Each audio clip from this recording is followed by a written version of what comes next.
What up, my freaks? Ruinous Insight here with part 26 of my Total Warhammer II modded Imrik campaign. So as we saw last time, we have finally destroyed Clan Moors for good, which completed yet another one of our campaign victory objectives, so we're certainly getting there. In the meantime, we have moved up Imrik and gotten a lot of new heroes and are starting to look into getting into a fight with these dwarfs and take back the Phoenix Crown, which is over here at Karazakarak. So that'll take a while, most likely, because, I mean, I suppose if we were to march through here near Deadrock Gap, we could try to hit Karazakarak reasonably quickly. We are going to make another army, a third army here, because, you know, I mean, we have a pretty damn big empire, and in reality, we sort of only have, like, an army and a half. Yes, we do have this other army here, but I mean, it's not complete yet, especially, well, I mean, I guess it is complete, but it doesn't have the Lord or anything, because we want to use the influence. Let's just say 2 armies.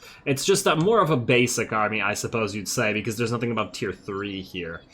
Not that it's a bad army, mind you, but yeah, it definitely needs some upgrades. Anyway, what I'm saying is we want to build a slightly more elite White Lions army, which we're going to do here, full of War Lions, Chariots, and regular White Lions, and maybe something else I'm not entirely sure. I might get a small core of Phoenix Guard here, just because all the White Lions are anti-infantry, right? Where the Chariots aren't anti-large either, unless I'm mistaken.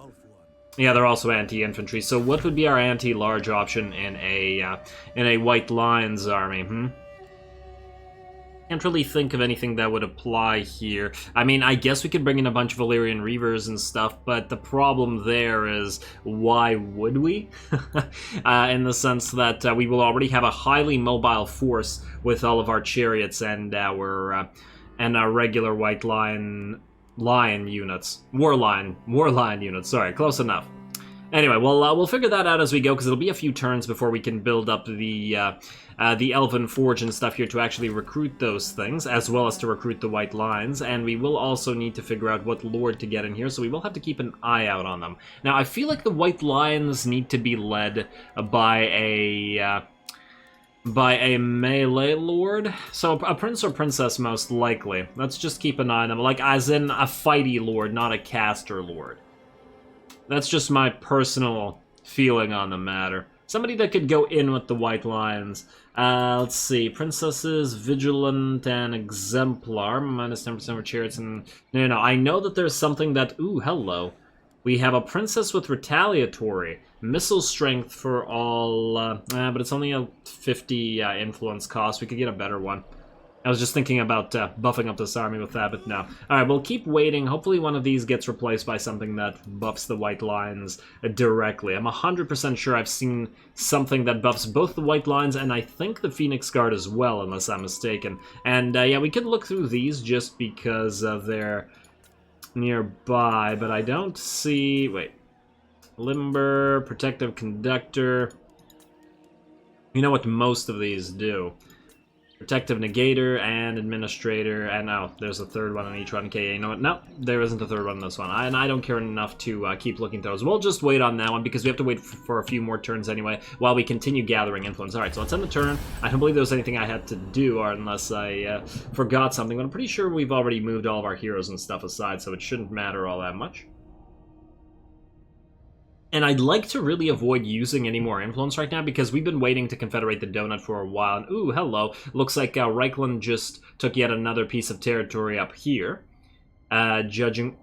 Wound hero success. Oh, wow. Did a level 29 noble got wounded. Great, great, great. So more reduction. I am so sick of these damn necromancer heroes. They're always so high level. And, oh, you actually destroyed Nashrak's lair instead of taking it, Volkmar. Interesting. How are you feeling about us, by the way? Oh, it's improving. Everything's improving. How about a non-aggression pact now? No, still no. Still no. I'd love to declare war on somebody that you're fighting with, like the Aghole. We will never, ever fight the Aghole, will we? I mean, in theory, they could sail down to Albion, which will be ours. Okay, what about the Hmong? We will never fight the Hmong. Okay, yeah, you know what? We will join war against the Hmong. Oh, dumb. double-clicking... Okay. Join war against the Hmong if you give us an non-aggression pact. No, still no. Okay, well then never mind. I was hoping I could talk him into it, but... Oh well. Alrighty, Imrik, stay where you are for probably a couple more turns while we annoy the dwarfs. I was hoping that they would... Let's give it, let's say, 3 more turns. I was assuming that they would... Oh wait, I should probably check what... 6 turns, that's fine. What about you? 1 turn of steel tech, let's buff that up. Yeah, keep doing this just to annoy the dwarves, hopefully to buff up our rep with everybody that hates them, and also to... to hopefully force the dwarves to declare war on us, or to unpact with us in terms of the trade agreement. Because if we take it, we lose reliability, right? Unless I'm mistaken. I don't remember. Okay, you haven't got any influence, so let's get you some. There we go, there we go. Rank 10 now, which means, ooh, we can do knowledge of men's affairs now. Trade and ports versus trade and industry. I still like industry better, even though we're not really doing anything with the lizards yet. I mean, once again, this will come in handy eventually. Just because of the all the ports that we're gonna get out of the donut. You know what, fine. Fine, we'll do that. And, okay. I was just thinking maybe we could get a noble in the White Lions army as well. You do the same stuff, right? You can also scare influence out of this. Hey, smash it to ruins. Alright, 680.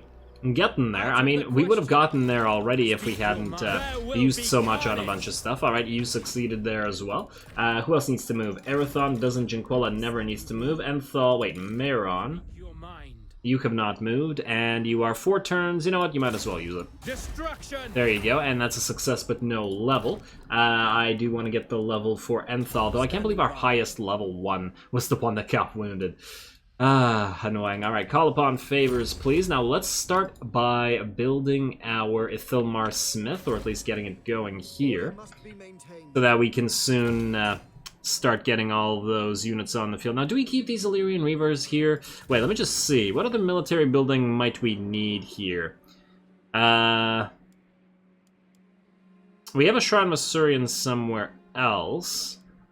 So, but we don't have a level 5, so we probably won't be even able to get the Phoenix Guard in there anyway. And I believe we can build the Swordsmasters of Hoeth from another place. We could go for a Swordsmasters core instead of Phoenix Guard. I mean, other than the massive amount of White Lions. I'll think about it. Because that sort of serves the same purpose as the White Lions, minus the fact that the Swordsmasters are going to be more tanky. It doesn't really add anything. And also, isn't that interesting of a tactical option either. We got sword options. We could use some Silveran Guard as... they are anti-large and defenders. We could just get a couple of these as supports. Yeah, you know what? I think I'll do that. We're not really using them anywhere. The only unfortunate thing is that they won't share buffs with the White Lions, will they? Let's see. White Lions get buffed by Master Strategist. Yeah, so it's Swordsmasters, White Lions, and Phoenix Guard, whereas the Militia Master is what buffs Silveran Guard, because they're a basic unit, but they do have the Defender trait, which I do like. I'll think about it. Because we need to get Master Strategist as well as Vanguard Master for the War Lions and Dragon... Wait. What buffs... Phoenix's Dragons? Oh, this buffs War Lions as well. Okay, yeah, so it's basically Vanguard Master and Master Strategist for the White Lion one. Too bad Lord's Princess can't get a Lion Chariot. Maybe we'll get him a Griffin. I mean, we can't have a dragon for every lord. That'd be kind of boring. Maybe we'll make it a really fighty lord, put it on a griffin, and make it dual things. That might be the thing to do. But I'm getting ahead of myself, aren't I? I always just get excited about, dealing with armies. Ooh, where are you going? You're gonna attack Deadrock Gap. I wonder if you'll be able to take it. Will you be able to take it? Are you even at war? You're not at war. They just don't like you. So what the hell are you doing down here? Okay, well, you know what? You start moving to the Silver Pinnacle. We might as well take it. Let's see, what kind of defenses are we looking at here? Ooh, full defenses, a lot of Vargeist and stuff, what we should be able to win in terms of range firepower. If this turns into a melee, though, that will be a pretty big issue. But I guess we'll see. I don't... Especially without a mage, that might be problematic. But we can build another mage now, unless I'm mistaken. Or we should be able to within the next couple of turns. Where can we build mages out of? Here. No, we're at still 3 out of 3. I know that I've upgraded another tower somewhere. Alright, anyway. You're gonna go back into building your Elven Forge, like so. And I believe that's it for this turn. And yes, there's going to be a few turns that are going to be administrative like this, but just while we wait for the... Yeah, wait, you need a plaza, I think? We need public order, don't we? Probably more than the money here, yeah, fine. What was I saying? We need to wait for something. But I forgot what. Oh, influence and relationship and stuff. Yeah, that's fine. End the turn. Hopefully we can just ally with the... Ooh, wait, I know how to ally with the Empire. We ally with them by asking to declare war on the dwarfs. Yeah, that makes sense to me. War declared. Camry Clan Pestilence don't care. Oh, there it is. Court of Ibarra versus... Ah, yes, you're going to cancel that. No, you want a non-aggression pact. Damn it. Alright, wait. Reliability very high. Does this really cancel it? I don't know, but if we're going to wait a couple more turns, we're going to wait. Yes, yes, yes. We're in Baraki scum. I know. I know, buddy. You should have defensive alliance with the Rokop dynasty. Huh. Oh, that's interesting. I mean, we don't really need it, but if the... You know what? I did say before that we're going to keep these guys as well as Khemri around. Yes, I know we could have attacked them. There's just no reason to. And I'm kind of sick of fighting Tomb Kings. We fought the biggest battles against them already, and I really hate fighting the same factions over and over. I just like some variety, and there are no objectives to find here, so I don't think there's any kind of need to do so, even though this would have given us 2 ports. Defensive alliance. Watch them get attacked by Talanq, or... I mean, they're already fighting the followers of Nagash, so... It's fairly unlikely that the followers are going to destroy them. Yeah, you know what? Fine. Defensive alliance. There you go. We'll cement that one, just to up our power level a little bit. It's not over 9,000 yet, but it's getting there. Okay, so we're getting, what, 50 per turn? Pretty good. In about 6 turns, we'll be able to confederate the donut. Otherwise, ooh, Michaela leveled up again. What level are you at? It still says 102. I think that means you're maxed out, right? We'll go for Potent, 1 point, and then we will go for... Where do we put our last point? We got all our fire spells maxed out. I guess we could max out Fireball. 3% cooldown or an extra point in Fireball. I rarely, if ever, use it, because there are a lot better spells here, but, you know, on the rare occasion. Miscast chance, and I mean, if only we had 2 points just for the extra point in cooldown reduction. But then again, what spells does she really want to keep casting that often? 1 wins of magic, probably not worth it. Miscast base chance, okay, this is another percentage, as well as a little bit of leadership. And vigor loss reduction for phoenixes, which does nothing for us. Oh, we also have a little bit more cooldown here as well. You know, let's just keep stacking cooldown then. I think I like that option. Let's do that. Alrighty. Works for me. And now we have money once again. We need to move our heroes first, or our lords as well. Ooh. Wait, who won this? Oh, it looks like you guys won this. Yeah, that was, I guess that was predictable. I was hoping that you would actually lose so we could get this entire province, but the Desolation of Drakenmore is going to be a military hub, so screw that. Oh, wow, even with a level 4 theater, it's not enough. The Skaven Corruption is going to drop here pretty damn quickly, though, so I think the Public Order should, in theory, fix itself. I'm kind of tempted to just replace the Farrier and the Grazing Meadows here with an anti-Skaven device, or tunnels or whatever. I mean, yeah, we could probably build walls here, but hopefully this is so out of the way that it never gets attacked, especially if... Wait a second. Oh, no. I just realized, if... Khalida, why do you have to have this territory? If she didn't have this territory, we would be able to trade with the Empire. Because, oh, you gotta be kidding me. How much? I wonder how much trade that would have been worth. I can't tell. Alright, how about this? Oh, still no? Okay, fine. Join war against Hmong. And non-aggressive and military access. Oh, come on. Okay, how about just the non-aggression pact? Probably gotta butter you up a little bit more. I don't want to give him any money. No payments. Join war against the Hmong, yes, and military access. Wait, no, just non-aggression. Ah! Okay, fine. Fine, Reichland.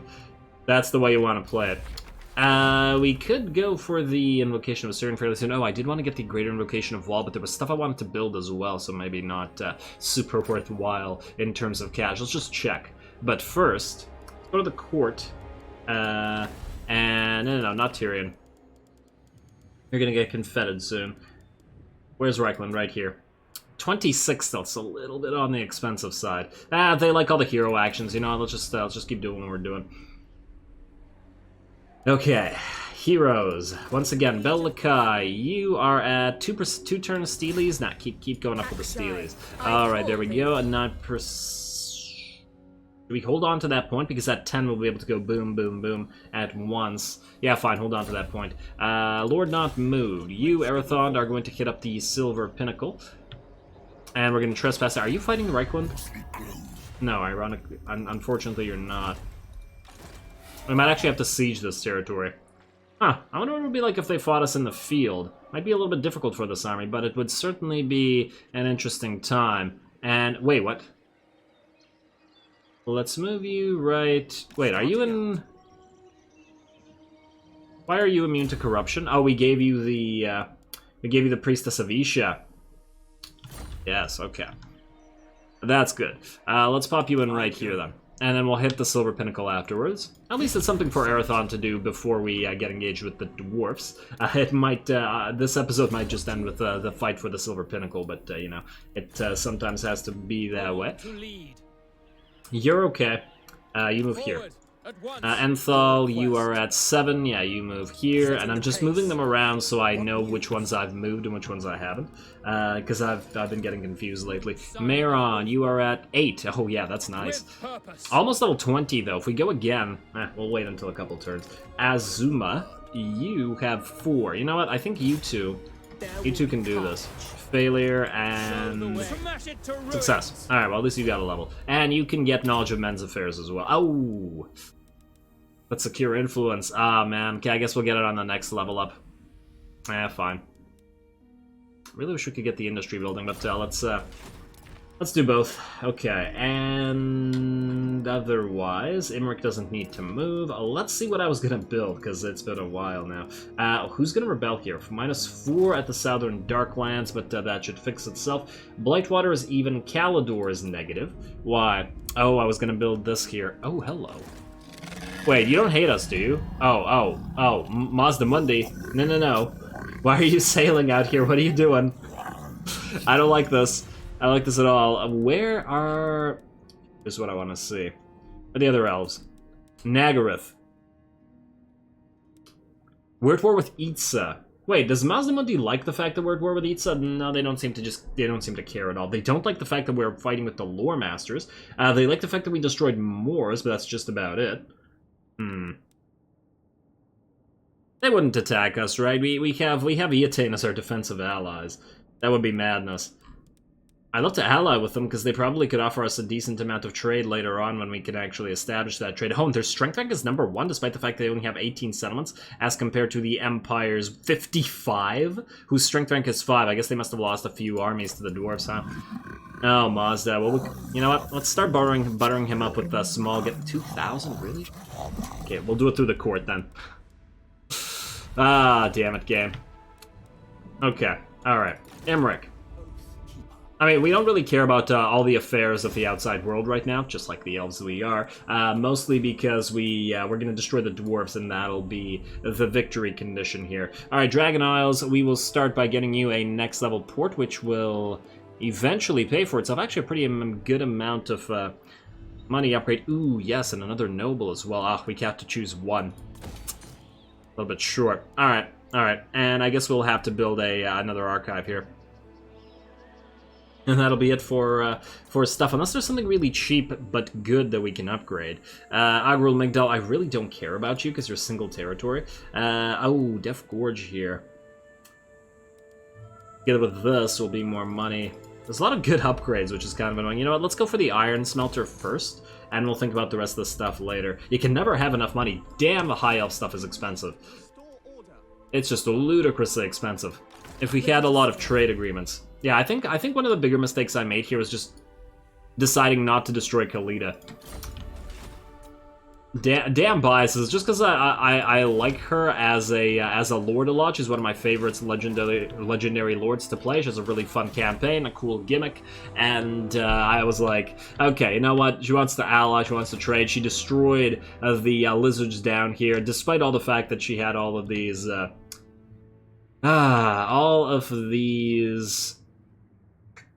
how many? Oh, wait, that's ours. Okay, she has spices as well. Yeah, oh, plus the Nagashazar thing. It's too late to betray her now. We're just gonna live with it. Screw it. I mean, unless she betrays us, in which case I would be very happy to take her territories. Ooh, wait, everything's gonna deteriorate because she likes the dwarves. Okay, this might work out for us. She's too weak to actually threaten us in any way. If we have to take, we could send a single army to take down all this. I mean, she hasn't been able to take Teotihuacan this entire time. She's been at war with them for like 100 turns. Alright, well, whatever. I'm just upset that we can't get a trade agreement with Reichland just because of Deadrock Gap, damn it. Oh well. It is what it is.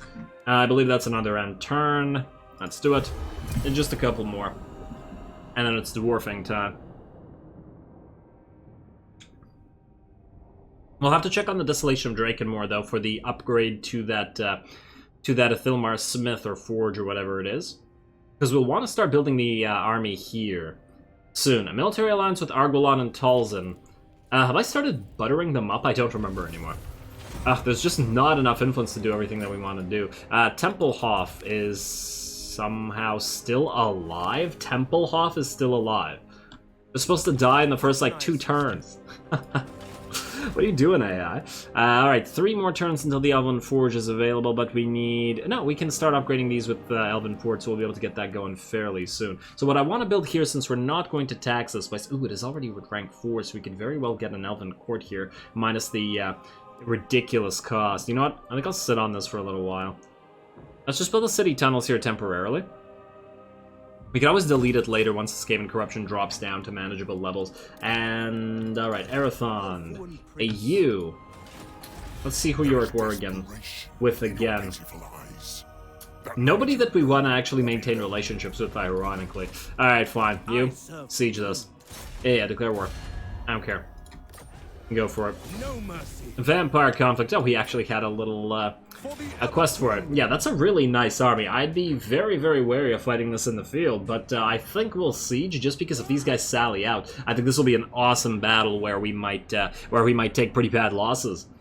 And I always enjoy those a lot, even if we have to recover some of these forces. They're all basic anyway. Let's go labor for now. Get a couple rams and a bunch of towers. Not that we actually would want to climb anything. We'd probably just break through the walls. And otherwise, we will... Oh, and we have no magic to deal with the Cairn Wraiths. How would this army even deal with them? I guess our best bet would be trying to move through them with the line chariots. Retreat! Did you just say retreat? No. Continue siege. What the hell are you saying? Why would you even suggest such a thing? Okay, Jinquella, no. Bellakai, you are going to keep trying to steal that tech. There we go. Oh, yeah, failure. You are at 8, okay, so you can stay where you are, and then you are at 3, so you can do it one more time. You can fail one more time as well. Alright, I think that's it for the heroes, actually. We've moved all the rest, haven't we? I don't remember who Yelgrin is, what's one of the new one. Alright, so that's looking good to me. And I want to end the turn just to see if those guys will sally out, because it'll be an awesome battle. Dragon Isles. Let's finish up with what we're doing here. Just build the Elven Court and build the Mage Tower, or the Archive rather. And then for my final trick, what do we want to build here? I do believe I wanted to get more Dragon Princes. Man, but this was so damn expensive. But it's probably the best option that we got here. I mean, yes, we could build something like the Grand Athenaeum, but Once again, I don't really appreciate most of the stuff that it gives us. Because it's, like, physical resistance is great, but when defending, who cares? Ah, man. Alright, fine. We'll build the Dragon Keep here. Despite the cost. Oh, I would have loved to upgrade this as well. You know what? Do this for now, and then switch back to Tribute to the Phoenix King, and then just leave that as it is, and then we have a little bit more cash. Fortress of Vorag. What were we gonna build here?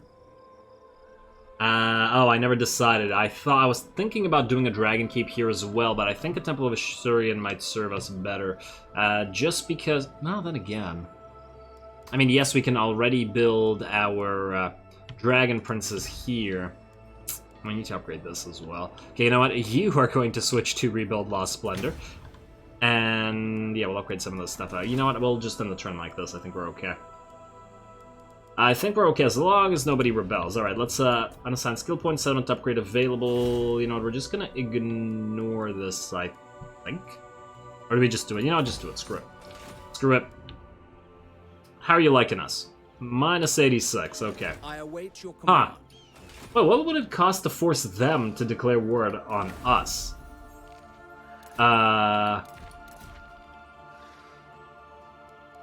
From Karazakarak to... Can we select ourselves here? No, we can't. Damn. Well. What if we do this? Where are you, Karazakarak? Where are you? Right here. It would cost 367 to declare war, but does that mean they declare war on us or we declare war on them? Because I wouldn't want to break a treaty like this. Yeah, that's unclear. If anybody knows how that works, do let me know. Alright, moment of truth. Let's see if these guys sally out or not. We're going to ignore all this hero not moved stuff. We are going to keep saving your levels. And unless there is something else that we want to do here, which I don't think there is, let's go. Come on, sally out. Let's do it, Silver Pinnacle. Otherwise, they're just going to get sieged and lose a lot of their stuff. Military alliance between Kara and Nagarot. I'm actually kind of surprised that Kara is still alive. Although I suppose it's only 148 turns or 150 turns or whatever we're at now. It's not as far as it seems. And Midland... Yes! Oh, this is going to be a great battle. It's probably going to be a toughie. We have a single lord, whereas they have a vampire, as well as another vampire, yeah. Alright, well, we're going to try it. We're going to try it, but I'm excited. Their army is fairly slow in terms of their main melee line, so hopefully we can do a lot of damage with our Eagle Claws, but otherwise we're going to have a lot of trouble fighting the Karen Wraiths. The Corrupt Horrors should be reasonably easy. They don't have a lot of Black Knights, but I am wary of the Vargheists dropping in among these weaker units. The weaker High Elven archers. I think what I might want to do is, in terms of the setup, do it a little bit differently and set a few of the Lothern Sea Guard to actually be among these guys and guard them, to make use of some of that anti-large. At least that's the plan. We'll see if it survives contact with the enemy. Let's get to it.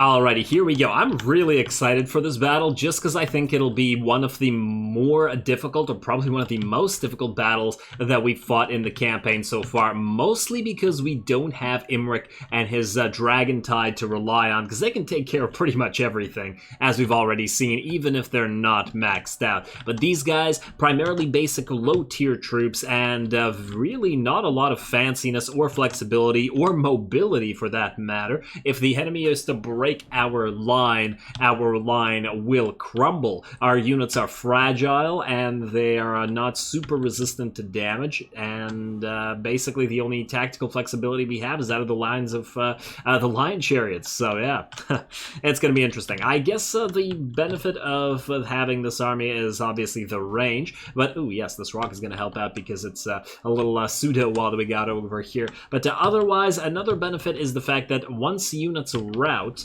they can sort of come back and continue firing with reduced numbers without getting back into combat and then immediately getting damaged, like so often happens with units that come back after a round. Anyway, so here we begin. The enemy's garrison is actually coming in as a reinforcement instead of having started with these guys, which was kind of a weird way for the AI to do it, because technically they should have attacked at the same time, but whatever.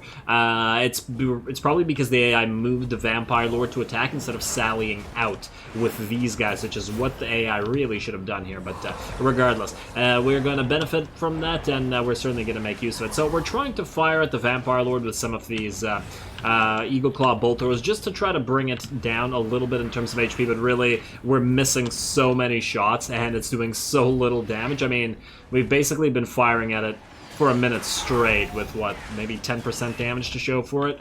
Really not worthwhile considering we paid for 2 units of artillery for that. So we are in fact going to switch fire towards the Vargeists, try to do a little bit more damage even as the enemy army actually approaches us. And there we go, the first shots are in. The zombies and skeleton spearmen are obviously going to absorb a lot of them, we don't care, and it looks like a lot of the shots are actually going to drop in front of the enemy units, I guess because they're just coming into the range here. Ideally, you'd want your units firing into the middle of a host instead of into the sides, but, you know, what can you do? Alright, here we go. The units are firing, and the enemy is charging with the,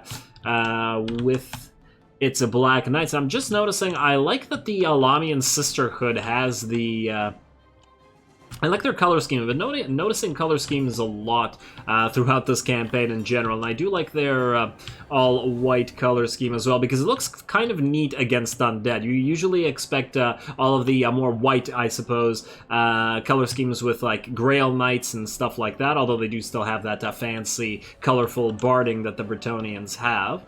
But otherwise, or like the damsels, or with Avalorn stuff. But yeah, I like this on the undead. It looks kind of neat. I like the contrast, as opposed to, you know, the generic black and red that these factions usually have going. Obviously, their base models still have a lot of that in there, like we can see with the zombie dragon over here, which, oh, by the way, looks awesome. Speaking of the zombie dragon, while it was slowed down, I targeted the zombie dragon with every single one of our archer units, and in about 2 seconds, it just immediately gets wrecked, and that was their lord, and ooh, he actually falls off the dragon independently. I like that. Bye, buddy. I'm actually surprised that he didn't explode when hitting the ground. It really would be cool if lords could survive the deaths of their mount and keep fighting, but I guess that would make them considerably overpowered, wouldn't it? Lords in this game are already quite powerful. Anyway, let's speed it back up, and let's see what happens. They are going to charge into our Lothern Sea Guard, but of course they are anti-large and spear wielders, so they're pretty good at that. We're also going to continue targeting the enemy's lords here. We do want to break their army and force it to crumble, so the enemy Necromancer is going to be up next. We definitely don't want it casting a bunch of invocations of Nehek. We also have fire arrows from at least one unit. I believe that was the Talents of Torquelada that does that.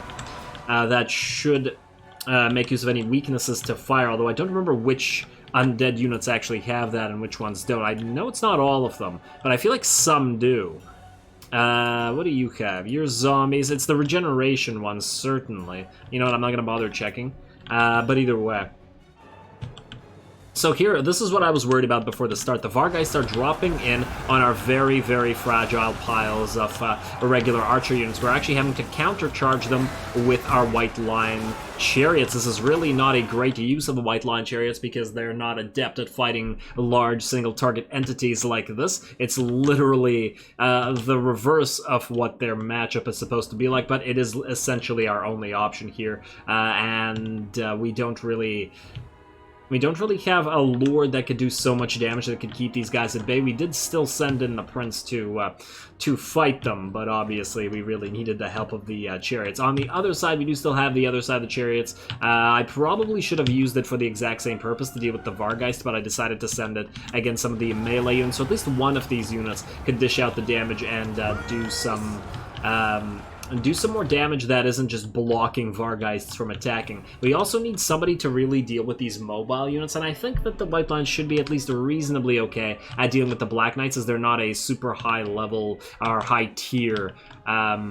cavalry unit, even though generally cavalry wins against chariots pretty much always, but it's not like they're blood knights, so we're not super concerned about that. Otherwise, it looks like the enemy are finally getting their elite units in. Other than the cav, it's the Karen Wraiths, who are going to be extraordinarily hard to bring down, as we have no magic, and our lord doesn't have magical attacks, and yeah, really, we don't really have much recourse in terms of fighting these guys. They've obviously taken no damage at all, none of these units, whereas the enemies are just fine. Fortunately, the main bulk of their host, as I was saying at the beginning, is extremely slow. It's just a bunch of Graveguard, and they're very, they're very slow at, what, 28 movement. Yeah, it's going to take them quite a long time to get to us. We saw the exact same thing with the Tomb Guard of the Tomb Kings, and we are absolutely going to capitalize on that with our artillery. Speaking of artillery, however, the Vargeist once again, you know, showing why they're such a great unit, going over our lines and striking those artillery, and we can't really stop them from doing anything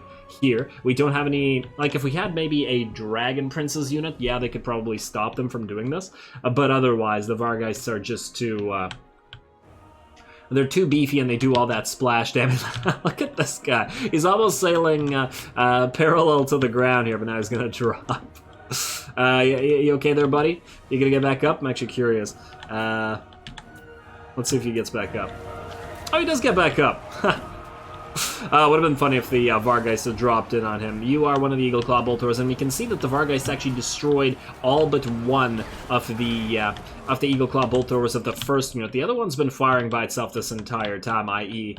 Firing without taking any damage, but this one is basically crippled and won't be dishing out much more. We've also turned around a couple of our archer units, particularly the Talents of Caledor over here, who we are trying to get to kill the Vargeist, because somebody needs to do it, as the chariots just don't dish out enough damage to do it themselves. Speaking of targets, with regards to the range units, I am trying to focus down the appropriate targets, i.e. the heavy arrowheads are currently firing on this a unit of Cav, just because they have quite a bit of armor as compared to something like the Vargeists. I don't actually remember what the Vargeist armor is at. Yeah, it's 20, it's very low.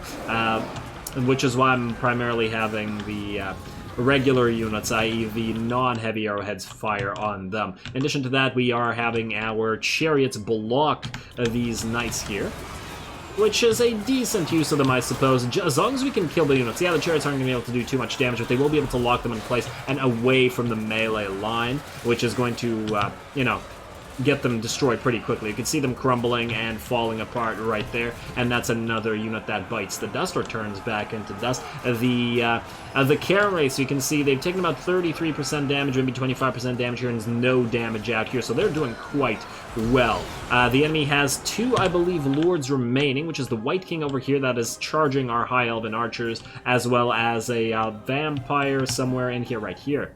There we go. There's a vampire right here, and it's going to be problematic to kill them both because our lines have more or less been partially breached. On this side, I think this is the MVP of the match because this one unit has been holding off by itself this entire time. I guess it's against this rock, and that's what's preventing it from getting surrounded, but it's holding a freaking unit of Crypt Horrors and a Karen Wraith, a unit by itself. I'm very much impressed with you guys. And you're a regular unit of Lothern Seaguard. They are starting to drop, so of course that won't last forever, but they can do whatever they can. And there we go. It's finally time for the enemy Graveguard to get here. And while the Graveguard have been charging, I've been primarily focusing the Graveguard with great swords. You can see or great weapons, rather. You can see they're the ones that are primarily being focused and the ones that have lost the most HP here. And that's because they don't have shields, therefore I wanted the High Elven archers with the heavy arrowheads in particular. We can see these guys in all the trio of archers here, two with elven or heavy arrowheads. Damn it! I keep confusing the names of the archers because there's too many. They're all firing at this unit of Graveguard, hoping to rip it apart. And since we can't do anything about the shields, I'm hoping that we can delete enough of these guys and then have just the chariots take care of the rest. Once again, I feel like the color scheme. Not as good as Imrik's green color scheme, which I like more, but nonetheless. Alrighty. Now, let's see. Here they come, and this will decide the battle. Will they be able to breach our lines fully? We can see that we've taken quite a lot of damage on the field. Slow it down once again. Several of our units are either routing or just terrified away by the care mates. We do have a leadership buff from the...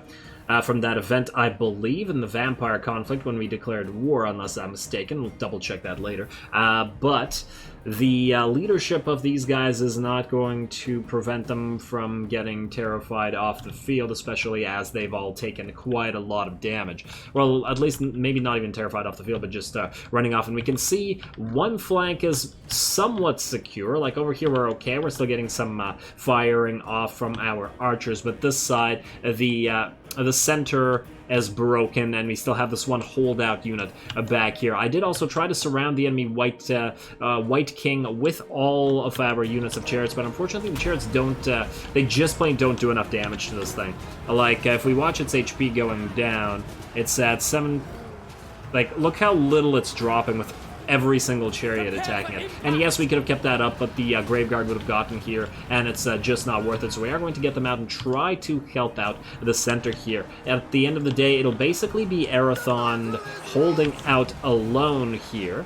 He's not all that hurt, but these elves screaming that they are lost. Ooh, that was a nice hit. It looked like one of the bolts just struck one of the crypt horrors in the head, and this one got struck in the torso, and both of them went down. I have been focusing those crypt horrors with the with the eagle claws, which has been looking pretty cool, as it's a close damage. Come on, get another shot out there. There we go. And you're not gonna go down, but come on, come on.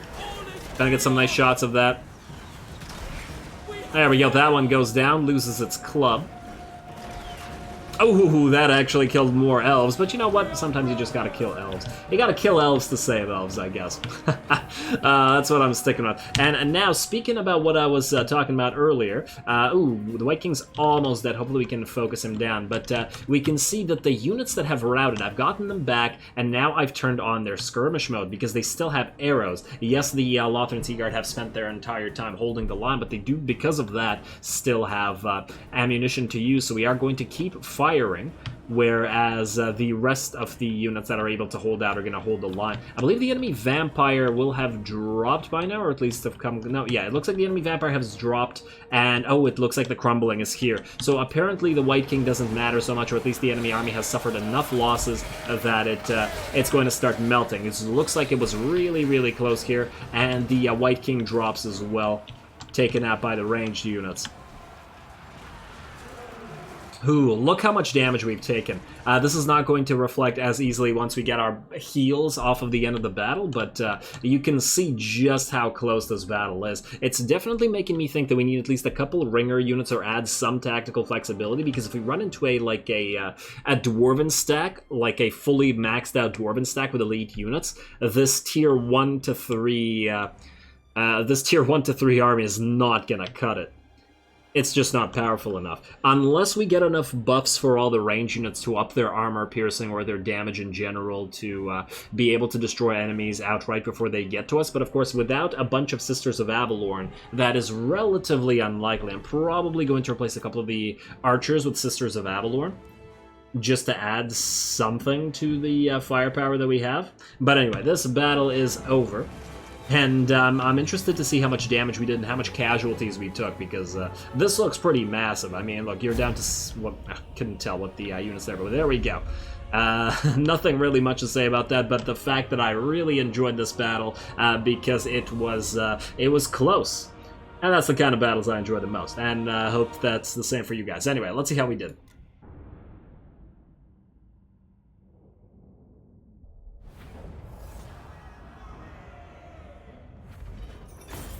Ooh, there we go. Yes, that is exactly the sort of battle I've been wanting. A Pyrrhic victory with nearly half losses for our army. And it came really down to the wire there at the end. Our line came very, very close to actually breaking. Most of our Lothran Seaguard were basically done, except I suppose on the rightmost flank.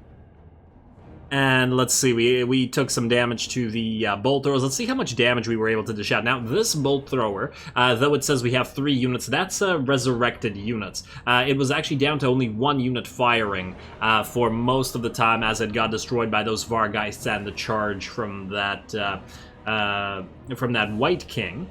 But it still did a respectable, I suppose, 13,000 damage. 30,000 damage was the damage out of the 4. It was okay. Let's see, 14,000 and 14,000, about even on the 2 White Lion, or Lion Chariot units. Not actually as much as I thought it would be, but granted, they wasted a lot of their time doing stuff like chasing Vargeists around, which they're really not... they're not adept at fighting. Otherwise, let's see, 14,000, 20,000, 11, 6, 15, and 12. And only 5 on you, huh? I mean, it seemed like these two performed roughly evenly, both the heavy arrowheads and the regular High Elven archers. Generally speaking, I tried to get the heavy arrowhead archers to fire on the more armored targets, but that wasn't always an option. For example, I had the regular High Elven archers fire at the Vargeists, who are less armored, as well as the Crypt Horrors, whereas the heavy arrowheads were firing at the much more armored Graveguard out there. And obviously, they were instrumental in bringing down all those lords, and I think that was the crux of the victory here. As soon as all the lords were dead, that was when the army decided to, crumble, which is, the appropriate thing. Plus, we had the plus 16 leadership from the vampire conflict buff, didn't we? I wonder how this would have how we would have fared here without the extra leadership buff. Interesting. Otherwise, let's see. The Lothern Seaguard really didn't do that much damage, to be perfectly honest. A little bit disappointing. But I will grant that a lot of the time they were firing in, or rather, they were fighting in melee pretty much the entire time. So yeah, they did add some of their firepower, and it did allow us to take out the Vampire Lord and the Necromancer before the lines actually connected. So I think that certainly helped out. Otherwise, the towns of Caledor did surprisingly little damage, but they were wasting a lot of their time firing on the White King, and you guys did 10k. That's a little bit surprising considering how much damage these guys deal out, but they were also fighting in melee a lot of the time. Anyway, and we obviously don't have a prince that, or a lord, I mean, that buffs all this, and we don't have a mage, so this army isn't exactly complete, as I was talking about at length earlier throughout this episode. But nonetheless, a really, really fun battle. I hope you guys enjoyed that as much as I did. I hope that will tide you over until we can fight the dwarfs, because I think that was a worthwhile fight to take right now. Anyway, we're going to occupy the Silver Pinnacle, obviously. We're going to end this turn. Ooh, we gained another awesome item. Damn the High Elves. I get basically all the good items for free. The hell? I've been struggling to get just a couple of good items on Rakarth, whereas the damn High Elves will just get them all for nothing, with no amount of effort. Anyway, let's see, we are, Pinnacle of Civilization, another 2 influence per turn, yes, so that's why I want to upgrade all of this stuff. And, diplomatic relations plus 15 with the Empire and all factions, well, that'll help out as well, hopefully by then. And we will be, Lizardmen out of the Upholders of Order. Well, we're gonna go through the Pinnacles of Civilization first because of all the construction cost reductions. We really, really need those ASAP. They've been a major issue this entire time. But anyway, we were obviously out of time because we went a little bit over. Next time, we will probably destroy the rest of the Silver Pinnacle. And then occupy Carrick Vlag, unless it's full of, wait, Clan Wars got destroyed, which would mean that somebody took the Hell Pit out, right? Wait, no, there's still Skaven corruption here at Hell Pit, 98%. I thought that Clan Morse confederated with Clan Molder. So I guess it could be the remnants of Pestilence. Who the hell is up here, then? Who's that Hell Pit? Huh. Weird. Tremendously weird. Oh well, I guess we'll find out. We'll take Carrick Vlag and Seepgore. I guess we'll put up a bunch of defenses here. The problem, of course, being that if they come down, i.e. if Chaos comes down again, I don't remember if Reichland destroyed Chaos for good or if they're coming back again. They could very well come down and try to attack us, because this will be a fairly difficult defense if it happens. But anyway, that'll be a job for Arathon, presuming that we don't actually replace him, which is, it's very well possible. We are obviously looking to replace him. as soon as is viable, or as soon as we find somebody that would buff all of these units. And once again, I am probably going to maybe take out just a couple Lothern Sea Guard to replace with Sylvan Guard. Once again, I'll think about it. They did do a good job holding the line, I will admit that. They do have 61 melee defense, and they're not even maxed out yet, and they are at rank 7, so they will soon have their immovable force buff as well, right? Spearmen, Silverhelms... no. They have... Oh, they just get... Okay, well, they have armor and missile resistance from this then, right? Okay. I would have actually preferred the melee defense, but the magic resistance doesn't do much. So yeah, favorable winds is pretty good. Missile strength and stuff. Oh, speaking about missiles, wasn't there something over here? A buff. Did we already get it? Star Metal Blades, Mounted Hornblowers. What was I looking at here? Broadhead arrows. Oh, it was broadhead arrows. I was looking at the range for the Eagle Claw bolt throwers. Okay. Well, nothing else is going to help out all that much, so we are going to just wait on the rest of that. And yeah, I mean, there are great buffs here, don't get me wrong. Do we get some handmaidens in here? I don't know, I'll think about it. Wait, oh wait, can't we recruit one handmaiden here at least? I want to see if... Yes, we can. Yes, we can. Maybe there's a handmaiden that has the ability to buff range units as well, since it's a fully ranged army. I don't know whether that's the case, but I guess we will we'll find out. Once again, I'm just trying to play longer here, but unfortunately we are out of time. We got lots more to do next time, as well as, I think, the war with the dwarfs, presuming that another really nice fight doesn't come up, but I guess we'll have to wait until next time, and same with the Confederation getting there. So with that said, as always, I do appreciate it, all feedback with regard to the gameplay or the way I do things on this channel. If you have a second, please do take it to leave a like and or a comment for the channel. It really does help. As always, all glory to the algorithm. Is it time? And thanks for watching. Friends of the Empire, I don't agree with that. God damn it.